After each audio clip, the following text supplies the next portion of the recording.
Olá, graça e paz. Você sabe o que é lei e o que é graça? Você sabe quais são as consequências de se viver a lei e as bênçãos de se viver a graça de Deus? Vamos conversar sobre isto. Sou o apóstolo Miguel Ângelo, da Igreja Evangélica Cristo Vive. Missão apostólica da graça de Deus.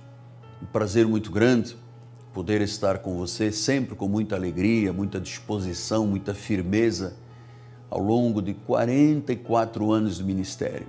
Sempre amei a pregação da palavra, sempre fui submetido à palavra, ao Evangelho, e de 32 anos para cá, há uma revelação que me mostrou o que é a igreja verdadeira e a mensagem verdadeira para o povo que não tem na sua carne nem no seu sangue judaísmo ou povo hebreu. Vamos conversar um pouquinho. Eu estou aqui com a minha Bíblia aberta. E por que eu uso a Bíblia? Porque a Bíblia é o Evangelho, é a palavra de Deus. Evangelho significa boas notícias, boa mensagem, boas novas de grande alegria. E eu, quando abri agora no livro dos Gálatas, eu me deparei, mais uma vez, com uma das palavras mais fortes da Bíblia Sagrada. Mais fortes da Bíblia Sagrada. Paulo diz, e eu já comentei aqui em outras ocasiões, mas sinto que o Espírito Santo quer voltar a falar deste assunto. Quando ele diz assim, de Cristo vos desligastes, vós que procurais justificar-vos na lei, da graça decaístes. Isto é muito chocante. Esta palavra, este versículo, talvez seja dos mais fortes da graça de Deus, porque ele fala em desligar-se de Cristo e decair da graça. E Paulo usou esta expressão após ele ter exatamente explicado, pregado, ensinado a igreja dos Gálatas, que ele havia fundado e que estava sendo assediada por falsos mestres, falsos pregadores, que Paulo se referiu a eles dizendo os de Jerusalém. Então se subentende que a igreja foi fundada por Paulo com as bases da graça de Deus, mas de repente a igreja estava sendo assediada por pregadores que queriam perverter o Evangelho, deturpar o Evangelho para fazer com que o povo de Deus vivesse o judaísmo. Ora, a Bíblia diz em Romanos 10 que o fim da lei é Cristo, que Cristo veio estabelecer um novo pacto, uma nova aliança, diz que é de melhores e superiores promessas. Aos hebreus ele diz, olha, essa lei aí de Moisés, esses costumes de Moisés, são fracos, são inúteis, não salvam. Então Deus estabeleceu um pacto, uma aliança superior, melhor, de excelência, que é a revelação da graça de Deus. Lembra-se em João, quando disse que Moisés trouxe a lei, Jesus trouxe a graça e a verdade. Nós, de origem gentílica, ou seja, que não temos sangue de Israel, nós temos uma mensagem, o evangelho da incircuncisão, que Deus revelou a Paulo para os gentios, e o evangelho da circuncisão, que Pedro recebeu como revelação para a igreja dos judeus. Portanto, nós temos dois públicos, um público judeu e um público gentio. Nós não podemos misturar a mensagem nem estes públicos. Há uma mensagem específica para o povo de Deus de origem gentílica, que somos nós, que não temos nenhuma ligação com Moisés, com os costumes, com os ritos, com as cerimônias. Então, deixe eu lhe mostrar isto, porque isto é muito importante, muito importante. Quando Paulo diz que de Cristo vos desligastes, por quê? porque procurais justificar-vos na lei da graça decaísse. Então aqui está um assunto muito profundo de ser analisado. Isso quer dizer que se eu tentar me justificar, tentar fazer obras, sacrifícios, vigílias, jejuns, cerimônias, ritos, eu estou tentando me justificar com a lei. E diz que isto aqui, o que acontece? Me desliga de Cristo, porque o homem não tem nenhuma participação no que diz respeito à salvação. É Cristo somente, é a fé somente, só Ele perdoa, só Ele justifica, e nenhuma obra que eu faça ou que você faça tem a capacidade de anular o que Cristo fez. Nós já fomos libertados da religião judaica para vivermos o que já está consumado, que é a graça de Deus. Foi Jesus quem disse isso em João 19:30. Ele disse, tudo está consumado. Então, ele disse que, olha, guarde isto, Gálatas 5:4, de Cristo vos desligastes, vós que procurais justificar-vos na lei da graça decaísse. Ou seja, você não vive os benefícios da graça, nem vive uma vida perfeita, a plenitude da bênção de Cristo, se você tentar fazer obras da carne. O que 95% das igrejas, dos pregadores ensina é exatamente o povo gentio a viver como judeu. As pessoas parece que têm prazer de imaginar que antes de irem ao céu elas têm que passar pelo inferno. E às vezes quem faz filhos do inferno aos prosélitos são os próprios pregadores. Que se gasta tanto dinheiro, rádio, televisão, mídias sociais, para se trazer uma pessoa para a igreja. E Jesus disse, depois você pega esse prosélito e o faz um filho do inferno 10 vezes pior.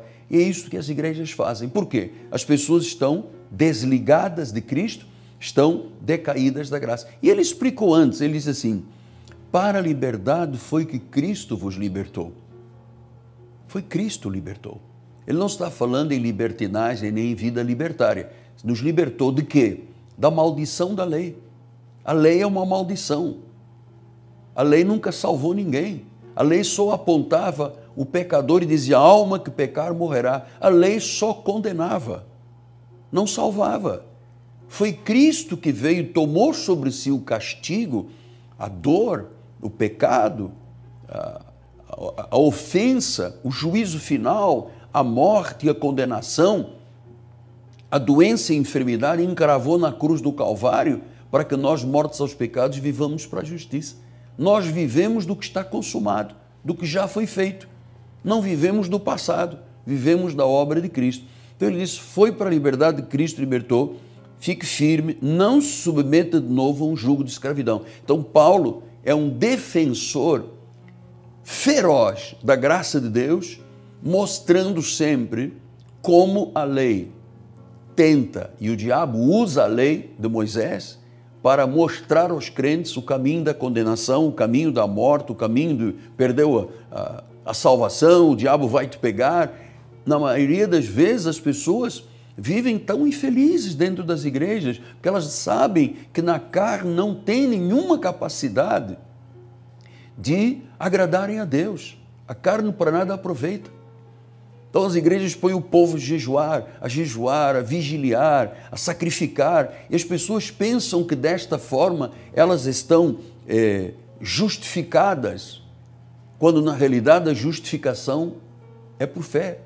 Você conhece esta palavra justificar? Vem do original grego dikaio, ou seja, ele deu uma sentença de absolvição na cruz do Calvário, quando Jesus disse, tudo está consumado, houve ali uma sentença de absolvição, dikaio, ou seja, temos paz com Deus mediante a fé.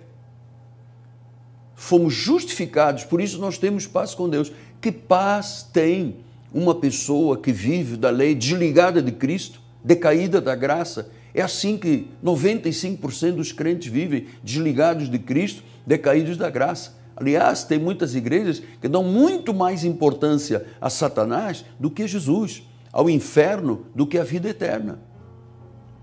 Então ele disse, olha, para a liberdade, fique firme, não se submeta de novo a um jugo de escravidão. Então Paulo está dizendo que a lei é um jugo de escravidão, é uma canga de escravidão.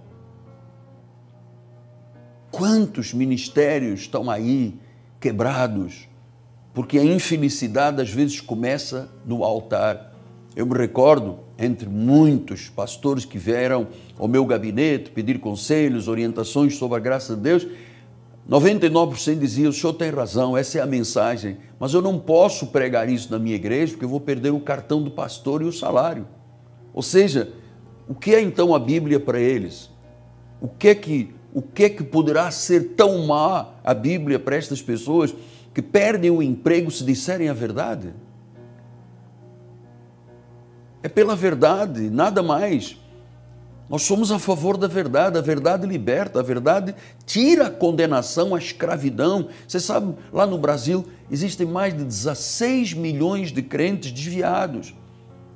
Grande parte deles estão sem força, sem elan, desmotivados, estão escandalizados pelo que vem dentro das igrejas. Um homem com sede de poder que condena, que ataca, que declara que se o povo não fizer, 7 demônios piores vão entrar na vida da pessoa. Que cristianismo é esse? As pessoas, sem saberem, elas vivem desligadas de Cristo, decaídas da graça. Então Paulo diz: não se submeta de novo ao jugo de escravidão. E ele diz: eu vos digo que se vos deixardes circuncidar, Cristo de nada aproveitará. Ou seja, lembre-se que eu falei isso aqui no dia 14, se você se deixar circuncidar, se você fizer um jejum, se você for ungido com óleo, se você receber um sacudimento, se você fizer alguma coisa que não é o cristianismo legítimo, diz a Bíblia Sagrada, Cristo para nada aproveita. Isso está lhe chocando, como me choca a mim todos os dias que eu leio este versículo bíblico. E ele continua dizendo depois: eu, Paulo, vos digo que se vos deixar de circuncidar, Cristo de nada aproveitará. De novo testifica todo homem que se deixa circuncidar, que está obrigado a guardar toda a lei. Então, de Cristo vos desligastes, da graça decaíste. Isto é chocante. Isto é chocante. Você conhecer a verdade e optar pela mentira. Você conhecer a liberdade da graça de Deus e voltar atrás, porque você lê um versículo lá que Jesus disse que demônio só sai com jejum e oração. Jesus nunca disse isso. Isso está lá na Bíblia, entre colchetes, foi colocado pela sociedade bíblica. O que Jesus disse é que você tem que ter um tipo de vida tão dedicada a Deus, tão comprometida, que você está pronto para encarar qualquer adversidade na vida. Mas ele nunca disse que jejum e oração é que tira demônio. O demônio já foi derrotado. Os agentes do demônio e do diabo são pessoas infiltradas dentro das igrejas, às vezes alguns no altar, que querem ser, como agentes do diabo, deturpadores e desvirtuadores da verdade de Deus. Claro, como ninguém nunca disse estas verdades, as pessoas seguem aí presas, oprimidas, escandalizadas, infelizes, depressivas. O senhor sabe que, a uma certa época da minha vida, eu fui estudar psicanálise, defendi tese, tenho documentos, credenciais disso, e eu descobri que grande parte das pessoas que estão em liderança são pessoas com surtos psicóticos, são pessoas que têm posturas totalmente equivocadas em relação a Deus e à Bíblia, porque se acham deuses dentro da igreja, são falsos profetas. Então você tem que estar debaixo de um ministério, de um manto de justiça, porque senão você vai pensar que é salvo e está desligado de Cristo e decaído da graça. Eu digo isto muitas vezes na igreja, lá no Brasil. Já lhe disse aqui várias vezes, porque eu acho muito chocante uma pessoa pensar que é salva e que está no ministério que protege, que guarda, que ajuda, que encoraja, que ama, está no ministério que está desligado de Cristo, decaído da graça.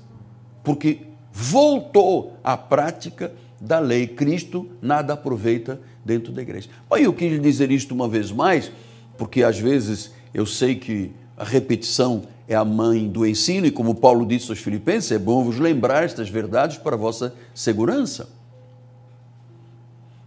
Eu sei que, como nós estamos ainda nessa situação de termos uma igreja interativa, ainda não termos um local próprio, muitas pessoas estão sendo tentadas Ah, porque perto da minha casa tem um indivíduo que diz que faz, que acontece. Amado, não aceite isso aqui. Hoje nós temos membros da nossa igreja em diversos lugares do mundo que não tem uma sala, não tem um templo. Eles vêm beber da água da vida do apostolado nos dias de culto. Nós temos pessoas na Ásia que às vezes eu estou realizando um culto às 6 horas da tarde, de domingo, são 6 horas da manhã do outro lado do mundo. E as pessoas ficam ali agarradas porque dizem: o que é que eu vou fazer dentro de outras igrejas que estão pregando o que condena, o que desliga de Cristo, o que faz a pessoa decair da graça, não viver a plenitude de Deus, não viver a graça maravilhosa de Deus. Então nós fomos chamados pela graça para viver a graça. Pela graça sois salvos mediante a fé. Isso não vem de vós, é um dom de Deus. Então, firme. Fique firme. Não se submeta de novo a um jugo de escravidão. Grande parte das pessoas que me amam aqui em Portugal e na Europa chegaram até a minha vida debaixo de um jugo de escravidão.